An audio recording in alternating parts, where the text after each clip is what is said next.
भंजनगर निर्वाचन मंडल में BJD BJP गंडगोल 2024 साधारण निर्वाचन भंजनगर विधानसभा निर्वाचन प्रचार जोर चलता बेले बीजेपी विधायक प्रार्थी प्रद्युम्न नायक निज ग्राम तिलिसिंगी आज प्रचार चलता बेले बीजेडी विधायक प्रार्थी विक्रम केशरी आरोप निज कर्मी मानक नहीं प्रचार पर ग्राम भीतर को आसते जहाँफल उभय बीजेडी और बीजेपी कर्मी मैंने मुहांमुही होते प्रथम नाराबाजी द्वारा युक्तितर्क और बीजेडी कर्मी उत्त्यक्त हो आक्रमण करते जहाँफल बहु बीजेपी कर्मी आहत होता सूचना मिली।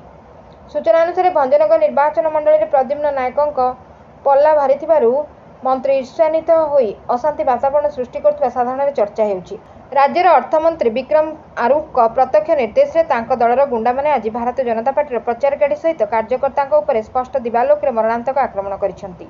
आक्रमण करथिबा व्यक्ति फोटो ए भिडियो रे अछि। भारतीय जनता पार्टी दाबी करुछि दुर्बृत्त मानक तुरंत गिरफ सह आईन श्रृंखला परिस्थिति को निज हाथ को नेउ एथिसह भारतीय जनता पार्टी प्रार्थी श्री प्रद्युम्न कुमार नायक को सुरक्षा प्रदान करू एथिरे जदि निर्वाचन अधिकारी विफल होती राजरास्ता को अवरोध कर बीजेपी कर्मकर्ता कहते। एथिरे स्पष्ट अनुमान आज भंजनगर में भारतीय जनता पार्टी विधायक प्रार्थी जीतिबा एवं विजु जनता दल प्रार्थी विक्रम बाबू हारिबा भୟରେ एभଳି कांड भिआइछि। एथिरे स्पष्ट अनुमान आज भंजनगर में भारतीय जनता पार्टी विधायक प्रार्थी जीतिबा एवं विजु जनता दल प्रार्थी विक्रम बाबू हारिबा भୟରେ एभଳି कांड भिआइछंती।